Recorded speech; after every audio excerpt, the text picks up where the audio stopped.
Hey guys, welcome back to another gameplay commentary.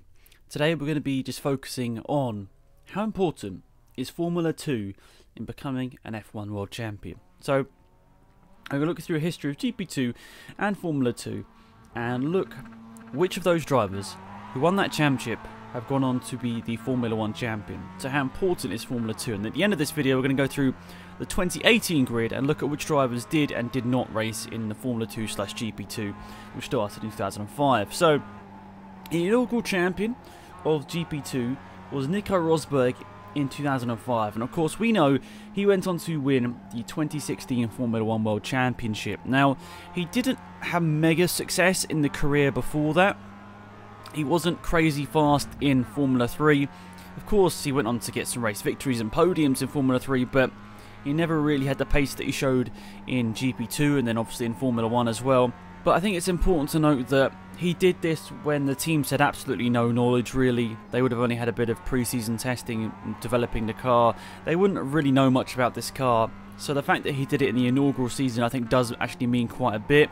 And I think that probably helped him in his career and helped boost his morale through his early maybe Formula 1 career, because if you go into Formula 1 nowadays, it's kind of hard to tell about how good a driver is if they didn't do all the junior formula. But Rosberg really did sort of dominate that Formula 2, or back then it was GP2 season, and he did a fantastic job and then came into Formula 1 and didn't really look back. He was always quite close to the top of his game.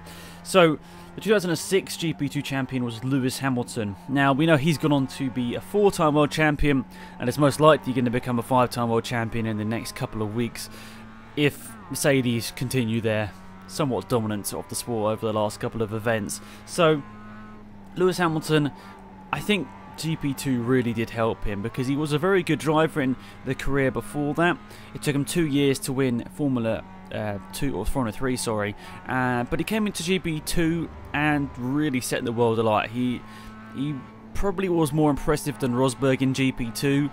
I guess the team had now got a little bit more support behind them. They had understood the setups a little bit more. They understood the car a little bit more. And ART, which both Hamilton and Rosberg, if I remember correctly, did race for in GP2. They probably were the best team in both of those seasons as well, so that definitely helps them. But I'd say definitely in the early years of GP2, which team you raced in probably wasn't as important as it is nowadays, where the top teams have stayed at the top for the last couple of years and the teams at the back of grid have stayed at the back of grid for a couple of years. So the fact Rosberg and Hamilton did that in the early stage of GP2 does mean quite a bit, and I think it's interesting to note that both of the first two GP2 champions went on to race in Formula 1 and win championships. Now, the 2007 champion, interesting enough, was Timo Glock. Now, Timo Glock raced in Formula 1 before he raced in GP2, which I know is kind of odd, but he went to Formula 1 in 2004 with Jordan, did a couple of races, then went and raced in America, then I think came back to GP2 in 2006, I think, and then went on to win the championship in 2007.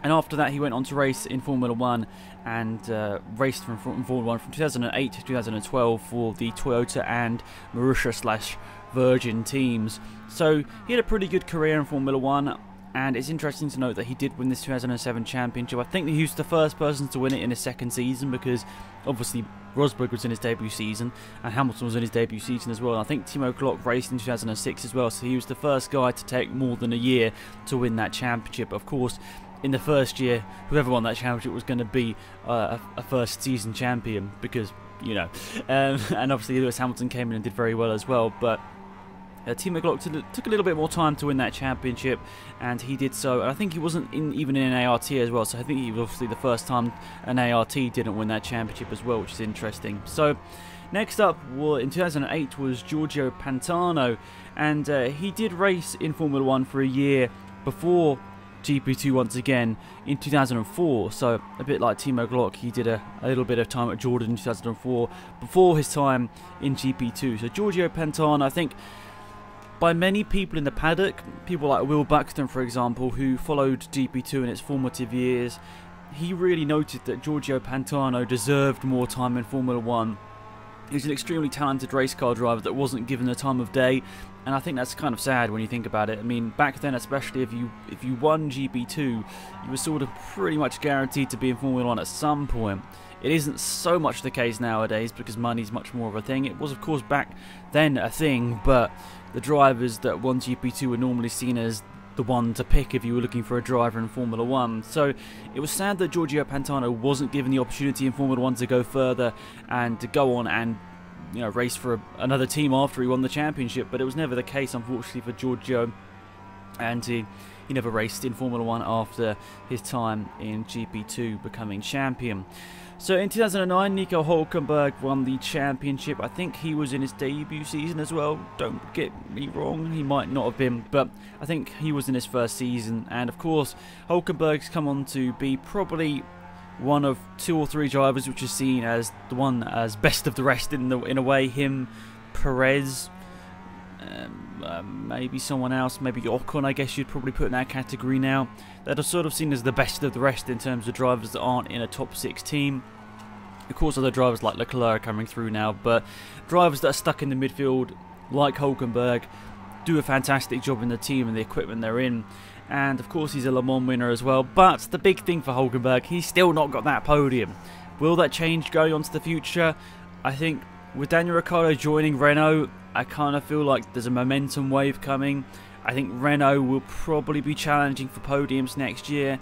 Maybe more down to luck than having a good car.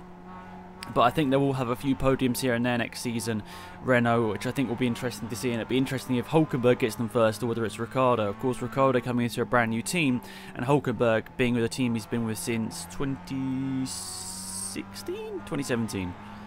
2016 or 2017. How can I not remember that? Anyway, the 2010 champion was Pastor Maldonado, and of course he came into Formula 1. Had a few accidents here and there, but did get one race victory in 2012, which we talked about in a previous video. He was maybe not the most successful GP2 champion when it came to Formula 1 results, but he did get a race victory, and I think he did prove that he, on his occasion, can be very quick. Romain Grosjean won the 2011 championship. Now, of course, he raced in F1 before this. He raced in F1 in 2009 for, I think, half a season at Renault, replacing Nelson Piquet Jr. Didn't have any success in 2009, but once he came back, obviously winning the 2011 GP2 championship, he got signed up by Lotus in 2012. And in 2012 and 2013, whilst a little bit crash-prone, Grosjean was very quick, and he did get some podiums, and he was actually, towards the end of 2013, I think, the second highest scorer after Sebastian Vettel, which is really interesting. So he definitely was a quick driver on his day, but it didn't all sort of float his way in the driver market for a couple of years, and I think there's probably a possibility at the end of 2013 for some big things to happen for Grosjean. I think he was linked to Ferrari for a little bit of time as well, but that sort of all faded out, and obviously now they're going the Charles Leclerc route, so that's never going to happen. So, a little bit disappointing for Grosjean. I definitely think on his day, he is one of the fastest midfield drivers out there. Actually, Kevin Magnussen was the driver I was thinking of earlier when I was talking about Hlkenberg and Perez in terms of midfield sort of stalwarts in a way. Magnussen's another one of those. But Grosjean, definitely someone that has the talent, but hasn't found it enough in the last couple of years to warrant a top drive. Now, in 2012 and 2013, we came into a weird moment in GP2's history where both the 2012 and 2013 champions never raced in F1. So Davide Valsecchi and Fabio Lama, neither of them went on to race in Formula 1, which is very odd. Now, I think this was the start of the time where we were starting to see money really just start to talk in Formula 1. We sort of started to see the, in quotations, pay drivers starting coming in around 2011, 2012, 2013, and this obviously meant the careers of Valsecchi and Lima, who obviously had the talent, couldn't really squeeze into Formula 1 because they didn't have the budget, so that was kind of sad. And I think to this point, they're the only two drivers to become a GP2 champion and not get into Formula 1. Into 2014, Jolyon Palmer was the champion after a very convincing season. In I think his 4th season of the sport, he won the championship. Of course, he got a couple of points finishing, but he was, in general, quite disappointing in the sport. And it is kind of sad to see that the pace he did show towards the end of his GP2 career was never really replicated in Formula 1. And he was definitely outshone by his teammate Hlkenberg. in that second season. I think maybe a little bit less so with Magnussen, but definitely he was outshone by Hlkenberg quite clearly. Van Dorn was the 2015 champion. He definitely struggled in Formula 1. Of course, he never really had the competitive car to help him, but yeah, it never really went his way in Formula 1 still for Van Dorn, and it looks very unlikely he's going to be in Formula 1 next year, so it's going to be interesting to see what options are open to him going into the future. I think there's options in Formula E and IndyCar for Van Dorn, but it'll be really interesting to see which one he takes, because let's be honest, it'd be sad to lose a big talent, but it's just not worked out in Formula 1, and I think definitely being the second driver in the team hasn't helped. When you've got such a political and powerful figure in Alonso as the #1 driver, it's maybe sometimes hard for your voice to be heard, and maybe out on track that hurts your performance. So I feel really sorry for Van Dorn, because I think there's so much uncapped potential in Formula 1 there, and hopefully he gets an opportunity in the future. So then we get into 2016, where Gasly was the champion just ahead of Giovinazzi, and of course Gasly's going to race for Red Bull in 2019, and Giovinazzi's going to race for Sauber, Alfa Romeo. So two of those drivers in 2016 going to get a seat in Formula 1 for sure, and that's really interesting to see. And Gasly could be going to race for victories possibly at the end of next season, definitely for podiums. It's going to be interesting to see how Gasly does in comparison to Verstappen, I guess, next year. 2017 champion was Charles Leclerc, of course going to Ferrari in 2019. That is super exciting. I think that's the first time in a long time that a GP2 champion has spent, I suppose maybe you can use Gasly as an example as well of this though, maybe 1 year in Formula 1 and then goes to a top team.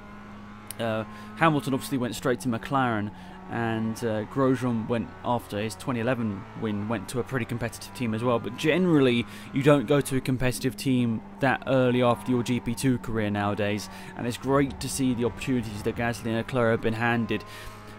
Maybe Gasly was a little bit more down to fortune than what's happening out on track. I mean, of course, if Ricciardo didn't leave, I don't think he would have got the step up. But Gasly and Leclerc are going to be in top seats for 2019, which is super exciting. Now, the 2018 champion looks like it's going to be George Russell. He's got a pretty big gap going to the last round of the season in Abu Dhabi. It's going to be interesting to see whether he can fend off the hard charges behind an Alex Albon and Lando Norris, and even, I suppose, Sergio Seti Camara and Markov might have a mathematical chance. Maybe not anymore, but George Russell's going to win the championship. Touch wood, I really like the guy as well, and I hope he wins the championship. I think he does deserve it, especially as a rookie winner. That's quite impressive as well, because Leclerc won it in his rookie year, and then you have to go all the way back to maybe, I think, Hlkenberg in 2009 for the last rookie winner. I'm not even sure that Hlkenberg was a rookie, but Rosberg and Hamilton definitely were. So to be a rookie winner in F2 GP2 is super impressive. And look at this silly moment. I got it on the grass the last lap of the race and make a stupid error, and lucky I had a big enough lead to not make any more of a drama out of this, but damn, I nearly threw away the victory at the last corner. I'd have been super annoyed. But anyway, GP2/F2 champions, 5 F1 championships, obviously soon to be 6 most likely with Lewis Hamilton. Gasly and Leclerc could be battling for championships in the future, which could be really interesting to see. But F1 doesn't need more seats to fit in these quality drivers, because now some of the older drivers are really taking up the spaces that you want to see these younger drivers really filling, and it's kind of sad that maybe going in the future we're going to struggle seeing the F2 champion get a seat in Formula 1 just because maybe some of the older drivers have not moved on. But what would you like to see in these video series? Would you like to see another one of this? Would you like to see Formula Renault series, how their champions went on, where they went in Formula 1, Formula 3 championship, GP3 champions? Let me know. That'd be really appreciated. And just interestingly, I'm going to quickly note, I'm going to read through all the list and drivers of people in Formula 1 nowadays and tell you whether they raced in GP2, F2. Vettel didn't, Raikkonen didn't, Perez did, Ocon didn't. Obviously Grosjean did, Magnussen didn't, Van Dorn did, Alonso didn't, but then he was in the time of Formula 3000, I think he did that. Hamilton did, obviously. Bottas didn't, he took a year out after GP3. Both Ricciardo and Verstappen didn't do it. Hlkenberg did, Carlos Sainz didn't, he went on the race in Formula Renault instead. Ericsson and Leclerc both did, Gasly did, Hartley did, bit further back in time before his F1 career, but Hartley did race in GP2 back in the day. Stroll didn't, and Sergei Sorokin did. So about half the drivers in Formula 1 came through either Formula 3000, GP2 or Formula 2, and I think that's interesting to note as well. So that's it for this video. Let me know if you'd like to see more of these in the future. Hopefully you did enjoy it. Thanks for watching. Hopefully you have a fantastic day. It's been Goodbye.